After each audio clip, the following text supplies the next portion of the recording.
안녕하세요. 똑소리 나는 재테크의 똑재입니다. 요즘 미국 주식 정말 무섭게 오르고 있습니다. 불과 몇 달 전만 해도 트럼프의 관세 폭탄 발언 여파로 증시가 급락하면서 이제 대세 하락장이 시작되는 거 아니냐는 말이 많았죠. 하지만 지금은 그때의 조정이 무색할 만큼 S&P 500, 나스닥 모두 연일 신고가를 경신 중입니다. 여기에 환율까지 다시 1390원대로 치솟으면서 지금 미국 주식에 투자하려는 분들은 주가도 부담, 환율도 부담, 이중 고민에 빠져 있는 상황입니다. 이런 상황에서 가장 많이 하게 되는 질문이 있죠. 미국 주식 너무 고점 같은데 지금 사도 괜찮을까요? 들어갔다가 물리면 어떡해요? 그런데 그렇다고 매수를 안 하자니 계속 올라가는 주가를 보면서 괜히 나만 또 이 상승장의 기회를 놓칠까봐 불안한 마음도 생기죠. 그래서 더 고민이 깊어질 수밖에 없는 것 같습니다. 여기서 사야 할지 기다려야 할지. 사실 이 고민은 주가가 올라갈 때마다 빠지지 않고 나오는 이야기입니다. 저 역시 제 채널에서 몇 번 다룬 적이 있는데요.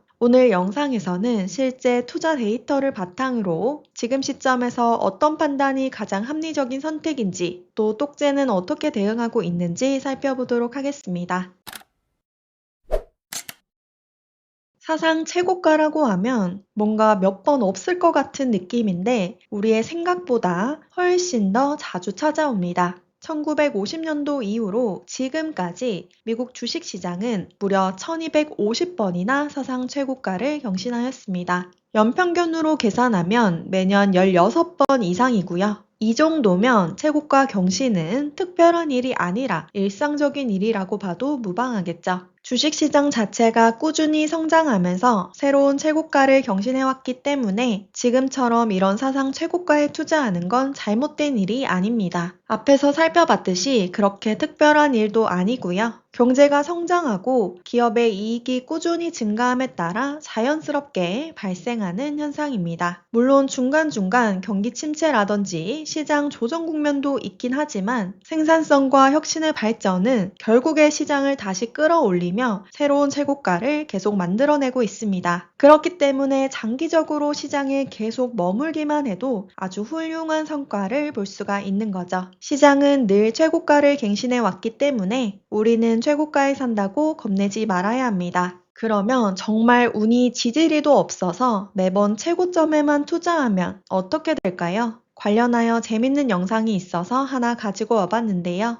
영상에 나오는 주인공의 이름은 밥입니다. 이 밥은 주식시장에서 아주 최악의 타이밍으로만 투자한 남자인데요. 1977년 23살이 됐을 때 밥은 사회생활을 시작했습니다. 아주 성실하게 저축했고요. 은퇴 계획도 철저하게 세웠습니다. 매년 $2000씩 저축을 하고 10년마다 저축 금액을 2배로 늘려가며 65세가 되는 2019년까지 은퇴 자금을 모을 것이라는 계획도 세웠었죠. 그런데 문제는 밥은 돈은 잘 모았지만 투자 감각은 정말 꽝이었다는 점입니다. 밥이 은퇴를 하기 전에 총 4번의 투자를 하는데요. 그 중에 첫 번째 투자입니다. 1977년부터 1980년까지 주식시장이 60% 넘게 상승한 후에 밥은 드디어 $8,000, 하나로 약 1120만 원을 S&P 500에 투자했습니다. 그런데 바로 다음 해부터 시장은 무려 30% 가까이 폭락을 했습니다.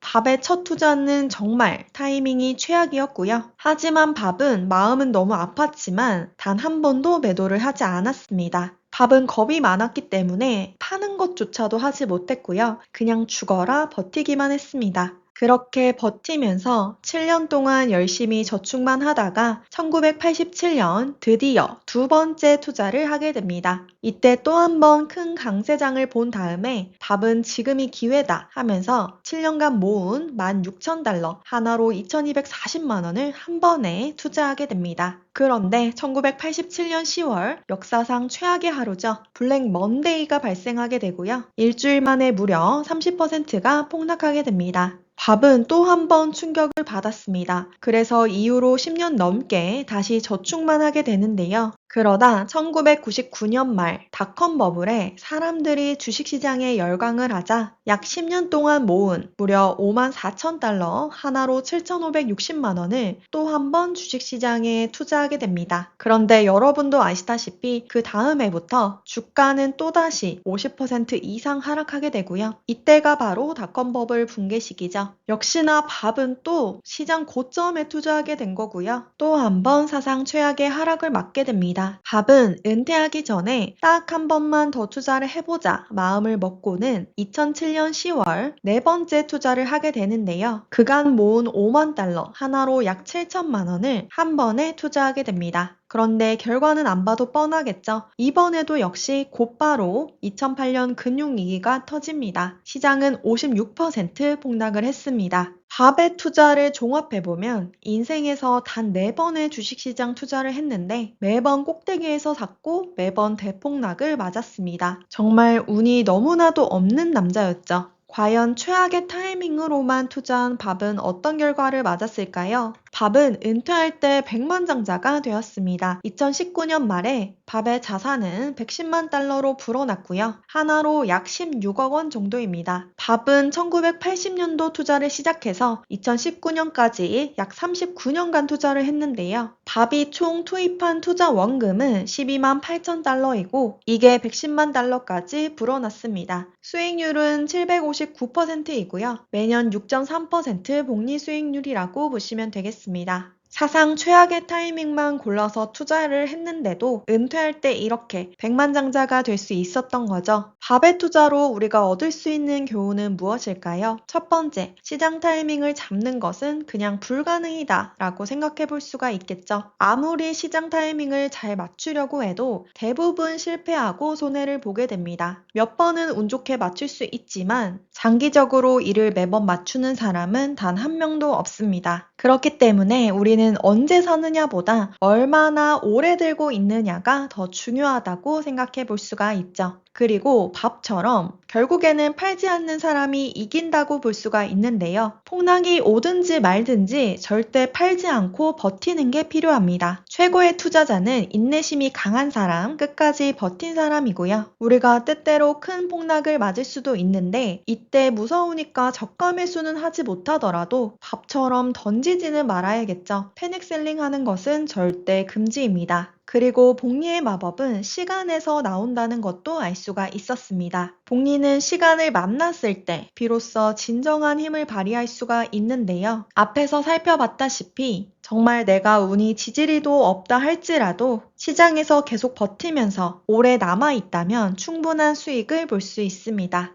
많은 투자의 대가들이 그렇게 강조하는 이 복리 효과를 누리려면 사실 장기 투자 말고는 별다른 답이 없습니다. 이 마법과 같은 복리 수익을 느끼려면 장기 투자를 해야만 합니다. 투자를 하면 할수록 어떤 기술이 아니라 태도가 중요하다는 생각이 드는데요. 밥 역시 투자의 타이밍을 맞추는 기술은 완전 꽝이었지만 계획대로 잘 저축을 했고 흔들리지 않고 일관된 태도로 성공을 했습니다. 그러니까 우리도 컨트롤할 수 없는 영역에 괜히 힘 빼지 말고 절약하고 저축을 해서 투자 시드를 늘리고 시장에서 오래 살아남기 위한 그런 마인드셋을 공부하는 게 훨씬 낫겠죠. 충분히 긴 시간과 복리의 힘이 있다면 투자 타이밍이 아무리 안 좋더라도 결국은 수익을 낼 수 있습니다. 관련하여 워렌 버핏 할아버지의 명언이 있죠. 주식시장은 인내심이 없는 사람의 돈을 인내심이 있는 사람에게 이동시키는 도구이다. 사실 이렇게 끊임없이 올라가고 있는 차트를 보고 있자면 쉽게 손이 안 가는 건 사실입니다. 지금이 너무 고점 아닐까? 지금 들어갔다가 바로 떨어지면 어쩌지? 사실 이 최고가에 투자한다는 건 지금까지 아무도 사지 않았던 가격에 매수를 해야 하는 거니까 왠지 후회를 할 것 같고 뭔가 잘못된 선택처럼 느껴질 수가 있는데요. 이런 고민도 어떻게 보면 결국에는 최고점은 피하고 저점일 때 사자라는 생각에서 나옵니다. 즉 시장 타이밍을 자꾸 맞추려는 시도인데요. 그런데 우리는 시장 타이밍을 대부분 맞출 수가 없습니다. 앞에서 살펴봤다시피 이 사상 최고가는 생각보다 훨씬 자주 찾아오고요. 그러니까 이 최고가를 계속 피하려고만 하다 보면 우리가 꽤 많은 투자 기회를 놓칠 수도 있게 되는 거죠. 투자 타이밍을 맞추는 게 쉬워 보이지만 월가에 날고 긴다는 전문 애널리스트들도 하지 못하는 게 이 예측입니다. 실제로 대부분의 월가 애널리스트들은 2023년 주식시장에 있어서 굉장히 힘든 한 해가 될 것이라고 예측했는데요. 그런데 어떻게 됐나요? 여러분도 아시다시피 S&P 500 지수는 2023년 25%나 급등했습니다. 또 다른 자료를 보면 주식시장의 방향을 예측한 전문가들의 과거 실적을 분석해봤는데요. 그 결과는 아주 충격적이었습니다. 정확도는 고작 47%였고요. 이는 동전 던지기보다도 낮은 결과입니다. 이렇게 똑똑하고 대단한 분들도 틀리는 게 시장 예측인데 일반 개인 투자자들이 과연 예측을 할 수가 있을까요? 저 역시 지난 몇 년 동안 올라갈 거다, 내려갈 거다 몇 번 생각을 해본 적이 있지만 확률이 50%가 채 되지 않았던 것 같습니다. 분명 올라갈 것 같았는데 내려가고 내려갈 것 같았는데 올라가더라고요. 그때마다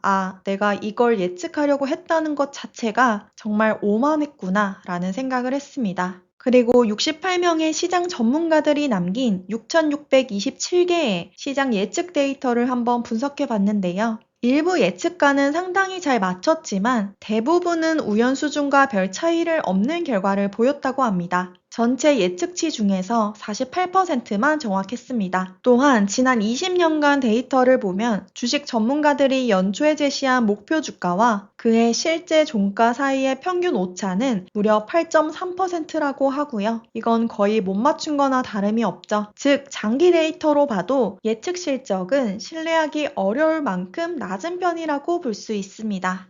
1950년도부터 2023년까지 S&P 500 지수에 오직 사상 최고가에만 투자했다면 어떤 성과가 났을지 또 다른 자료도 한번 찾아와 봤는데요. 여기 보이시는 파란색 막대가 사상 최고가에만 투자했을 때고 노란색 막대가 장기간에 걸쳐 투자를 했을 때입니다. 그냥 딱 봐도 수익률의 차이는 거의 없었고요. 즉 최고가에만 투자했다고 해서 성과가 현저히 나쁘지 않다는 거죠. 그런데도 많은 투자자들은 아직도 불안함을 느끼실 텐데요. 대부분의 투자자들은 지금과 같은 상황에 현금으로 보유를 하거나 조정이 올 때까지 기다리자고 생각합니다. 하지만 현실은요, 우리가 기다리던 큰 조정은 오지 않고 시장은 그냥 또 올라가 버리는 경우가 굉장히 많습니다. 저도 이걸 몇 번이나 겪었고요. 즉 오히려 언제 살까 고민하다가 놓치는 기회비용이 더 클 수도 있다는 거죠. 투자 타이밍을 재다가 어떻게 투자 기회를 놓치게 되는 건지도 살펴보겠습니다. 아래 그림은 지난 30년간 S&P 500을 보유한 경우의 수익률인데요. 30년간 그대로 계속 보유했을 때는 연평균 수익률이 8%입니다. 그런데 상승률이 가장 컸던 단 30일을 놓치게 되면 연평균 수익률은 1.83%로 급락하게 됩니다. 10일 놓쳤을 때는 평균 수익률이 5.26%, 20일 놓쳤을 때는 3.41%, 50일을 놓쳤을 때는 수익률이 마이너스 0.86%인데요. 즉 주식시장의 수익은 몇몇 날에 집중되어 있습니다. 그런데 내가 투자 타이밍을 맞추려고 하다가 한번 잘못 맞춰서 그 며칠을 놓쳐버리면 수익률이 절반 이하 혹은 마이너스로 떨어진다는 거죠. 대부분은 시장이 크게 하락했다가 상승도 크게 나오기 때문에 이때 만약 팔아서 다시 진입하는 시점을 못 잡게 되면 아래 그림처럼 수익률이 크게 떨어지는 상황이 발생할 수 있습니다. 그렇기 때문에 역시나 가장 좋은 전략은 시장에 계속 머무르는 것이고요. 시장이 급락하더라도 또 최고가를 경신했더라도 흔들리지 않고 투자를 유지하는 것이 필요합니다. 그래도 손이 안 갈 수가 있잖아요. 그런 분들을 위해서 지금 타이밍에는 어떤 식으로 접근하는 것이 좋은지도 알아보겠습니다. 제가 매번 강조드리는 분할 매수, 적립식 매수를 하시면 되는데요. DCA, 달러 코스트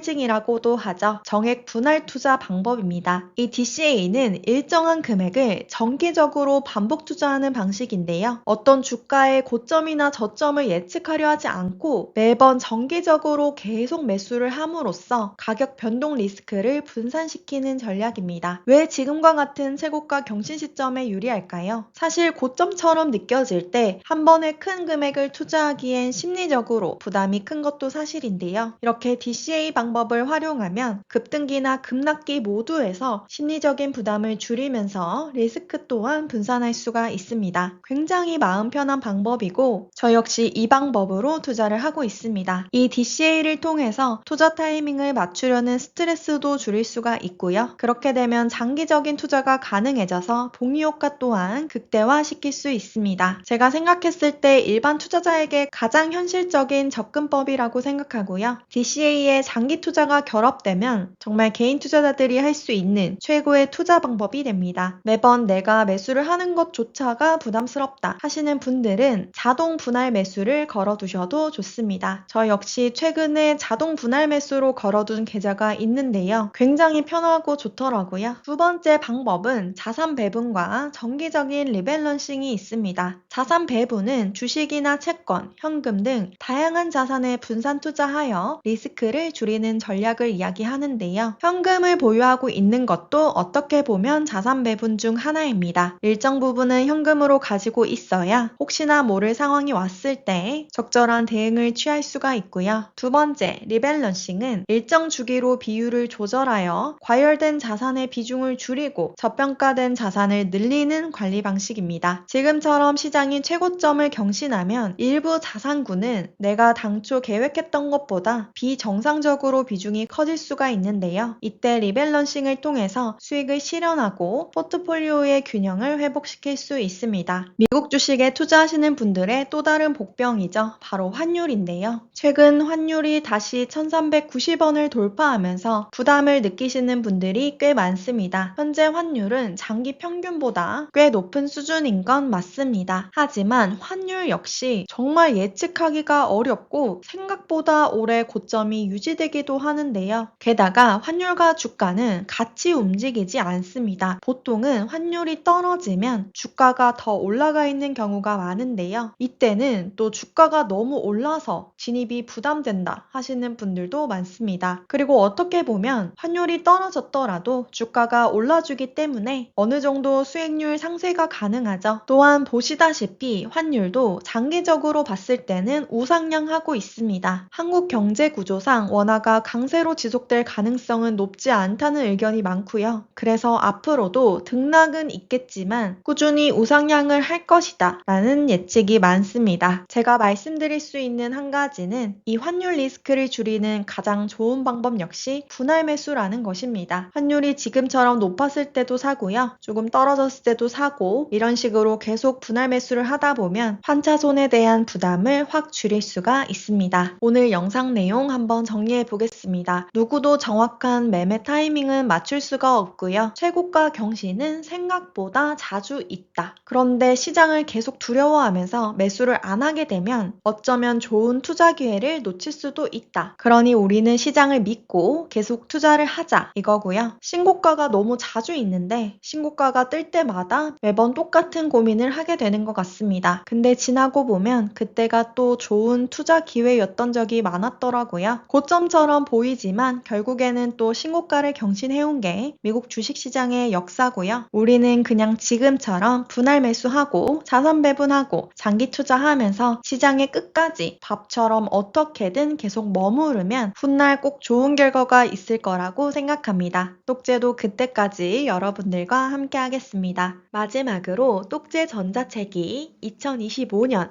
최신 개정판으로 업데이트 되었습니다. 이번에도 역시나 많은 분들이 궁금해하시는 내용들을 포함하여 실질적으로 도움될 만한 아주 알찬 내용들로만 담았으니까요. 관심 있으신 분들은 고정 댓글 참고 부탁드리겠습니다. 오늘도 끝까지 시청해 주셔서 감사합니다. 오늘 내용 도움되셨다면 구독과 좋아요 부탁드립니다. 감사합니다.